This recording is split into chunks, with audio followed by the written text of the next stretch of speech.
আলহামদুলিল্লাহ, মহান রবের দরবার লাখো কোটি শুকর ও সুজুদ, যিনি আমাকে এবং আপনাদেরকে সপ্তাহের শ্রেষ্ঠ দিন জুমার দিন মসজিদে আসার এবং বসার তৌফিক দিয়েছেন, এজন্য শুকরিয়া আদায় করি আলহামদুলিল্লাহ। সম্মানিত মুসল্লিয়ান কিরাম, আজকে আমরা আলোচনা করব আল্লাহ তাআলার মুহাব্বত। কার মুহাব্বত? আল্লাহ তাআলার মুহাব্বত। বান্দা আল্লাহ তাআলাকে কেমন ভালোবাসা উচিত এবং আল্লাহ তাআলা বান্দাকে কেমন ভালোবাসে, অর্থাৎ আল্লাহ তাআলার ভালোবাসা সম্পর্কে আজকে আলোচনা করব ইনশাআল্লাহ। সম্মানিত মুসল্লিয়ান কিরাম, পবিত্র কোরআনুল কারীমে আল্লাহ পাক রব্বুল আলামিন বলতেছে, আল্লাযীনা আমানু আশাদ্দু হুব্বান লিল্লাহ। যারা ঈমানদার, যারা মুমিন, যারা ঈমান এনেছে, তারা আল্লাহকে অধিক বেশি ভালোবাসে।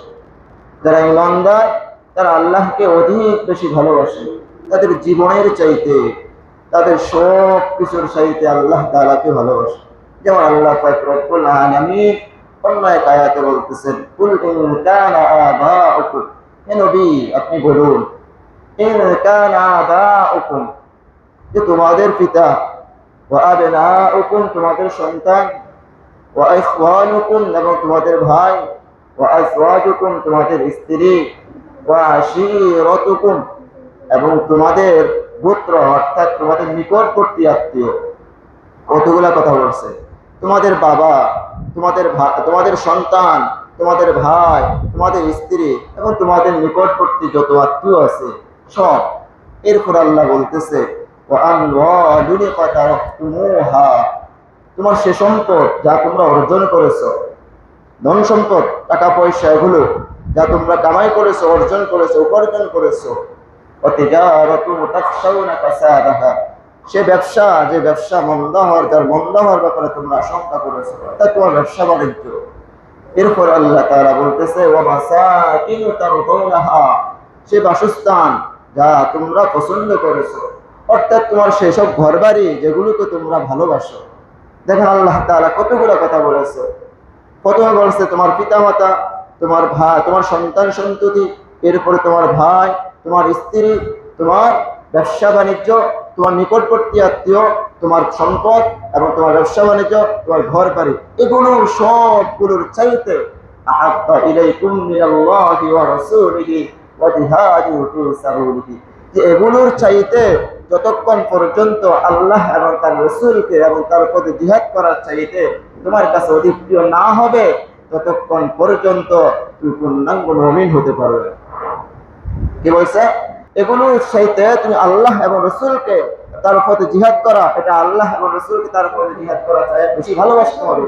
তোমার এগুলোর ভালোবাসা একদিকে, আর আল্লাহ আর রাসূলের ভালোবাসা, তার পথে জিহাদ করা একদিকে থাকতে হবে, অন্যদিকে থাকতে হবে। আল্লাহ পাক রব্বুল আলামিন বলতেছে, ফাতারাব্বাসু হাত্তা ইয়াতিয়াল্লাহু বিআমরি, ফাতারাব্বাসু হাত্তা ইয়াতিয়াল্লাহু বিআমরি, তাহলে তোমরা যদি এগুলো ছাড়া আল্লাহ রাসূলকে এগুলোর থেকে বেশি ভালো না বাসো, তাহলে তোমরা আল্লাহর শাস্তির জন্য অপেক্ষা করো, আল্লাহর আযাবের অপেক্ষা করো। কিসের অপেক্ষা করতে বলছে?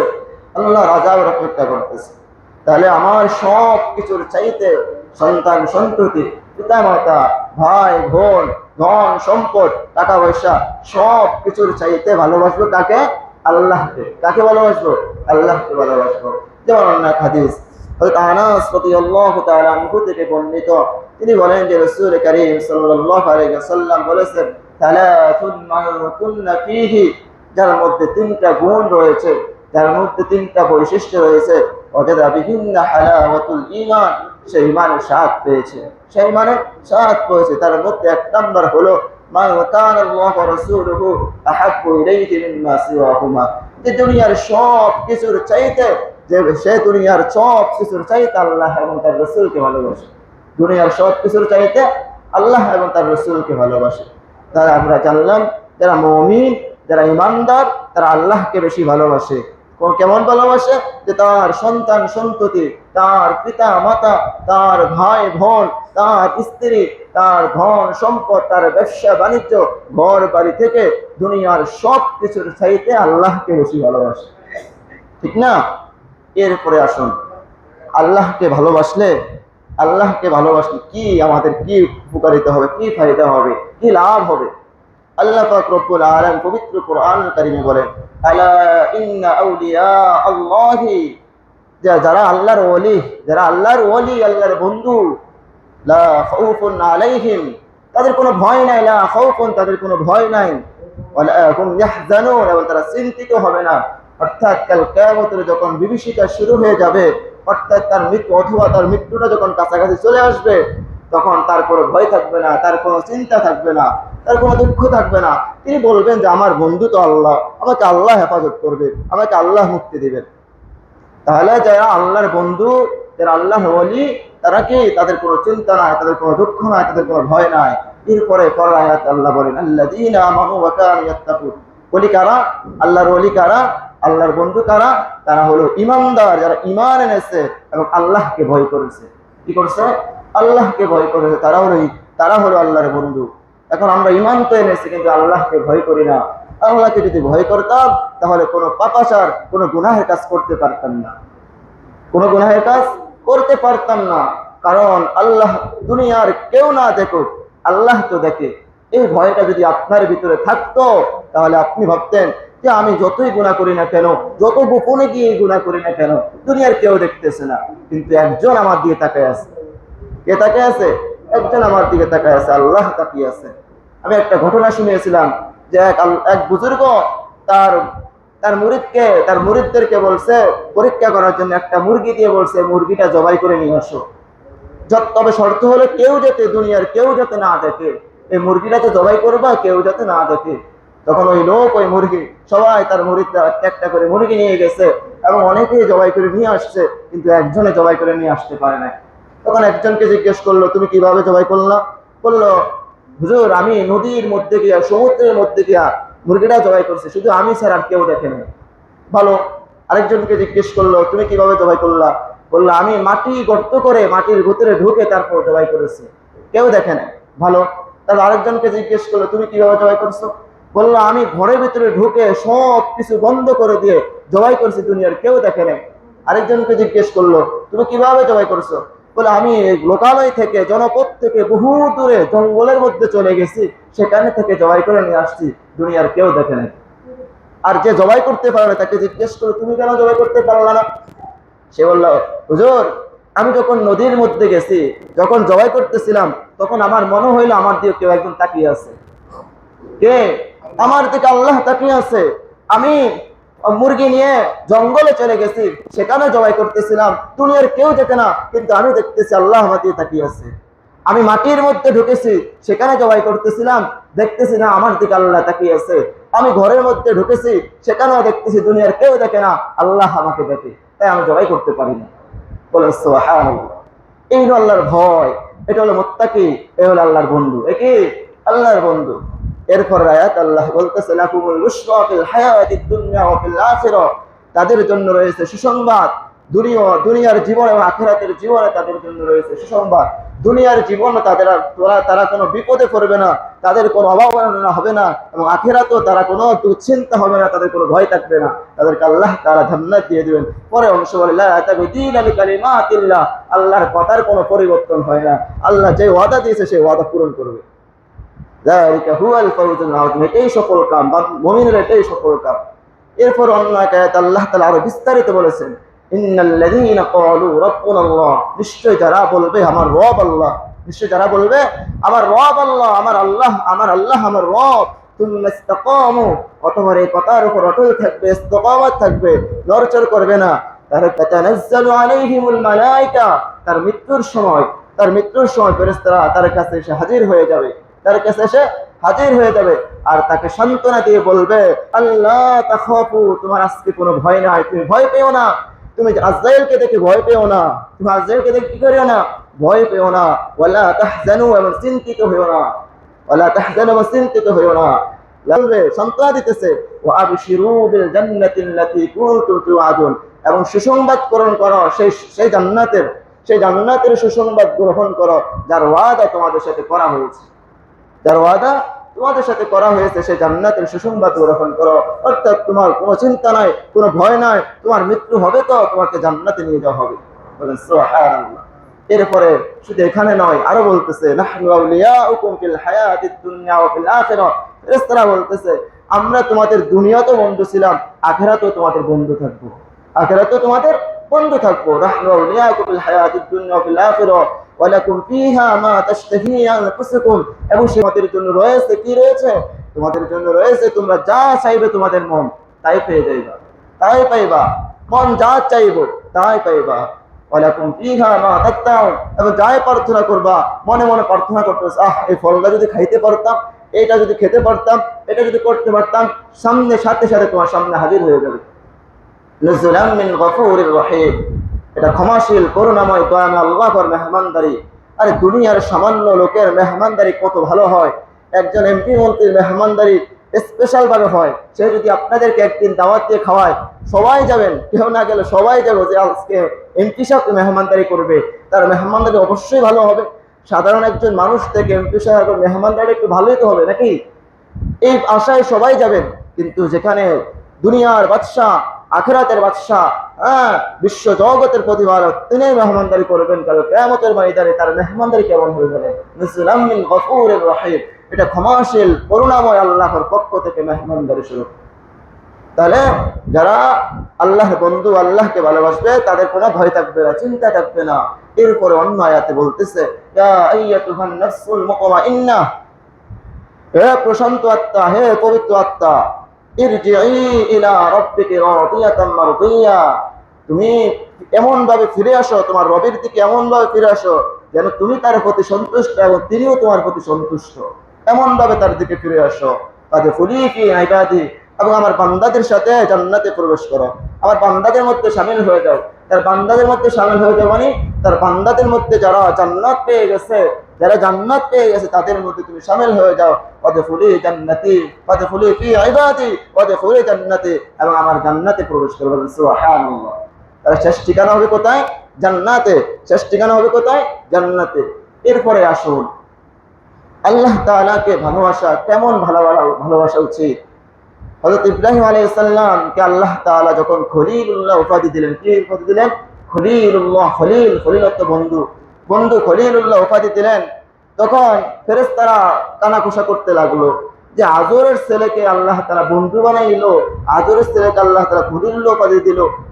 যেমন আমাদের দেশে কোনো মন্ত্রী বা এমপি যদি কোনো লোককে মেম্বার হিসেবে পদ দেয় বা একটা ভালো একটা পদ দেয়, আমাদের কিছু পার্শ্ববর্তী তারা থাকে, এই লোককে এটা দিল, এই লোককে এটা পাওয়ার যোগ্য, আমাকেও দিতে পারতো, অমুককে দিতে পারতো, এরকম পায় না? ফেরেশতারা এমন কানাঘুষা করতে লাগলো। তখন এক ফেরেশতা আল্লাহকে কি বললো, হে আল্লাহ, আপনি যে তাকে খলিলুল্লাহ উপাধি দিলেন, তার মধ্যে এমন কি গুণ রয়েছে যে আপনি তাকে খলিলুল্লাহ উপাধি দিলেন? তখন আল্লাহ বলে, তুমি কি দেখতে চাও তার মধ্যে কি গুণ রয়েছে? তাহলে যাও, তার কাছে যাও। তখন ওই ফেরেশতা মানুষের রূপ ধরে জমিনে আসলো। জমিনে এসে দেখে ওই ইব্রাহিম আলাইহিস সালাম সিরা জামা কাপড় পরে কোন রকম বসে, মুখে শুধু আল্লাহ আল্লাহ সুবহানাল্লাহ আলহামদুলিল্লাহ জিকির চলতেছে তার মুখে। তখন ইনি দেখলেন যে একজন সিরা কাপড় পরা লোক এভাবে বসে আল্লাহ আল্লাহ বলতেছে, সুবহানাল্লাহ আলহামদুলিল্লাহ বলতেছে। তখন তিনি বললেন সুবহানাল্লাহ। কি বললেন? সুবহানাল্লাহ। এটা ইব্রাহিম আলাইহিস সালাম শুনে বলেন, এ ভাই তুমি কে? তুমি আমার আল্লাহর প্রশংসা করেছো, তুমি আল্লাহর নাম নিয়েছো, তোমাকে আমি একটি উট দান করলাম। বলেন সুবহানাল্লাহ। তখন ওই লোক বলল আলহামদুলিল্লাহ। তখন বলে, তুমি আবার আমার আল্লাহর নাম নিয়েছো, আমার আল্লাহর প্রশংসা করেছো, তোমাকে আমি আরেকটা উট দান করলাম। এভাবে দান করতে করতে করতে একসময় তার উট সব কিছু দান করে দিল তাকে, তার কিছুই থাকলো না। এখন ওই ফেরেশতা জিজ্ঞেস করলো, তুমি তো আমাকে সব দান করে দিলা, এখন যদি আমি তোমার আল্লাহর নাম নেই, তুমি কি দিবে আমাকে এখন? সে বলল, আমার এখন কিছু নেই, আমি তো আছি। তোমার এই যে উটগুলো দিলাম, উটগুলো রাখার জন্য তো একজন রাখালের প্রয়োজন। তুমি আমার মাওলা পাকের নাম নাও, আর আমি আমাকে তোমাকে দান করব রাখাল হিসাবে, আমি তোমার গোলাম হিসাবে তোমার উটগুলো রাখবো। তবে শর্ত একটা, তুমি আমার আল্লাহর নাম নিতে হবে। কেমন ভালোবাসা রবের প্রতি, দেখেন কেমন ভালোবাসা রবের প্রতি। এই জন্য তাকে খলিলুল্লাহ বলা হয়। আরে ভালোবেসে মুসা কালিমুল্লাহ হয়েছে, আল্লাহকে ভালোবেসে হাবিবুল্লাহ হয়েছে। মুসা আলাইহিস সালামকে আল্লাহ তাআলা জিজ্ঞেস করেছে, ওমা তিলকা বিয়ামিনিকা ইয়া মুসা, হে মুসা তোমার ডান হাতে এটা কি? সে উত্তর দিতে পারতো, ক্বালা হিয়া আসয়, এটা আমার লাঠি। কিন্তু সে এটা উত্তর না দিয়ে কতগুলো কথা বলছে, ক্বালা হিয়া আসয়, হে আল্লাহ এটা আমার লাঠি, আতাওয়াক্কাউ আলাইহা, এটার উপর আমি ভর করি, ওয়া আহুশশু বিহা আলা গনাবি, এর দ্বারা আমার ছাগলের বকরির পাতা পারি, এবং আরো অন্যান্য কাজ করে থাকি। আল্লাহ প্রশ্ন করে, তোমার হাতে কি? জবাব দিতে পারতো আমার এটা হাতে লাঠি, কিন্তু সে উত্তর দিল কি যে আমার হাতে লাঠি, এটা দিয়ে আমি পাতা পারি, ভর করি, আরো অন্যান্য কাজ করি। কেন বলছে বলি? আপনি একটা জিনিস চিন্তা করেন, দুনিয়ার জমিনের দিকে তাকান, যারা প্রেম করে ভালোবাসা করে, কোনো কাউকে ভালোবাসে, তার সাথে কথা বলার জন্য নতুন নতুন ফন্দি তৈরি করে, তার সাথে একটু কথা কিভাবে বেশি বলা যায় সেই ফন্দি তৈরি করে। ঠিক তার সাথে আল্লাহর সাথে সম্পর্ক এমন ভালোবাসা সম্পর্ক ছিল যে তার সাথে কথা বলার জন্য, বেশি কথা বলার জন্য, যাতে আল্লাহর সাথে বেশি কথা বলতে পারে, ভালোবাসা বাড়তে পারে, এই জন্য সে এতগুলো উত্তর দিয়েছে। মুফাসসিরিন কেরাম এটাই লিখছেন যে এতগুলা কথা বলার মানে হলো আল্লাহর সাথে বেশি কথা বলা, উদ্দেশ্য আল্লাহর সাথে মহাব্বত, এটা তার। এরপরে আসুন, হযরত বেলাল রাদিয়াল্লাহু তাআলা আনহু যখন ইসলাম গ্রহণ করলেন, হযরত বেলাল রাদিয়াল্লাহু তাআলা আনহু যখন ইসলাম গ্রহণ করলেন, তিনি ছিলেন হাবশীর গোলাম। তিনি ছিলেন কি? তিনি ছিলেন গোলাম। তিনি ছিলেন কালো বিশ্রী একজন, তার চেহারা একেবারে কালো ছিল, শুধু কালো না, ঠোঁটগুলো অনেক মোটা মোটা ছিল, দেখতে একদম বিশ্রী লাগতো। তিনি যখন ইসলাম গ্রহণ করলেন, তিনি উমাইয়া ইবনে খালফের গোলাম ছিলেন। তো উমাইয়া ইবনে খালফ এটা মেনে নিতে পারে নাই, এতে সে ইসলাম গ্রহণ করেছে, আমার গোলাম হয়ে তুই ইসলাম গ্রহণ করেছে। তাকে শাস্তি দেওয়া শুরু করলো। কি শাস্তি দিতে লাগলো? যে তাকে আপনার মরুভূমিতে উত্তপ্ত গরমের ভিতরে তাকে বেঁধে রাখা দিছে, রেখে গরম পাথর তার বুকের উপর চাপা দিয়ে রাখছে। কিসের উপর? বুকের উপর চাপা দিয়ে রাখছে। বলা হয় মরুভূমির বালুগুলি এত গরম ছিল যে কোনো গোস্তের টুকরা যদি ওই বালুর ভিতরে রাখা হইতো, ওই গোস্তটা সিদ্ধ হয়ে যেত। এই বালির ভিতরে তাকে শোয়াই রাখছে এবং পাথর বুকে চাপা দিয়ে রাখছে। তিনি তারপরে তার মুখ থেকে একটা কথা বলছে, হে বেলাল, তুমি যদি তোমার এই শাস্তি মওকুফ করা হবে, তোমার এই শাস্তি থেকে তোমার মুক্তি দেওয়া হবে, তুমি যদি তোমার রবকে, তুমি যদি মুহাম্মদকে এবং মুহাম্মদের রবকে অস্বীকার করো, আর আমাদের মূর্তি পূজাগুলি করো, আমার উজ্জাত এগুলিকে কোথায় সে মানো, তাহলে তোমাকে মুক্তি দেওয়া হবে। সে শুধু একটা কথাই বলছে, আহাদ আহাদ আহাদ, আল্লাহ এক, আল্লাহ এক, আল্লাহ এক। এই শাস্তির মধ্যে আপনি চিন্তা করেন কত গরম, উত্তপ্ত গরম, যেখানে গোস্তের টুকরা দিলে, হাদিস শরীফ আছে, গোস্তের টুকরা দিলে গোস্তের টুকরাটা সিদ্ধ হয়ে যেত, এবং গরম হইতো তাকে পাথর বুকের মধ্যে রাখা, পাথর বুকের মধ্যে রাখা, এই চাপা দিয়ে শাস্তি দিয়ে, তখন সে বলতেছে আহাদ আহাদ, আল্লাহ এক, আল্লাহ এক। সে ছাড়ে নাই। তখন হযরত আবু বকর রাদিয়াল্লাহু তাআলা আনহু তার পাশ দিয়ে যাচ্ছিলেন। এই অবস্থায় দেখে হযরত আবু বকর রাদিয়াল্লাহু তাআলা আনহু উমাইয়া ইবনে খালফকে বললে, এ উমাইয়া, তুমি আল্লাহকে ভয় করো, তুমি এসে একটা গোলাম, তার কিছু নাই, সে হাবশী থেকে আসছে, তোমার এখানে গোলামি করতেছে, তুমি তাকে এভাবে কেন শাস্তি দিচ্ছ? তুমি তাকে মুক্তি দাও, তুমি আল্লাহকে ভয় করো। সে বলতেছে তোমার কারণে তো হয়েছে, কারণ সে আবু বকর রাদিয়াল্লাহু তাআলা আনহুর দাওয়াতে ইসলাম গ্রহণ করেছে, এজন্য বলতেছে তোমার কারণে সে প্রস্তাব হয়েছে, তুমি তাকে মুক্ত করে নিয়ে যাও। তখন আবু বকর রাদিয়াল্লাহু তাআলা আনহু তাকে ক্রয় করে কিনে তাকে নিয়ে গেছেন। তখন বেলাল রাদিয়াল্লাহু তাআলা আনহু বললেন, হে আবু বকর, তুমি যদি আমাকে তোমার গোলামি করার জন্য কিনো, তাহলে তোমার গোলামিতে আমাকে নিয়োজিত করো, আর যদি আমার রবের ইবাদত করার জন্য কিনে থাকো, তাহলে আমাকে আযাদ করো, তো আমি রবের ইবাদত করতে থাকি। তখন তাকে আযাদ করে দিয়েছেন, সে রবের ইবাদত করতেছিল। এই ছিল তাদের রবের প্রতি ভালোবাসা, আল্লাহর প্রতি ভালোবাসা। মৃত্যুর সামনেও তারা একটা কথা বলছে, হ্যাঁ আল্লাহকে ভালোবাসি, আল্লাহকে ভালোবাসি।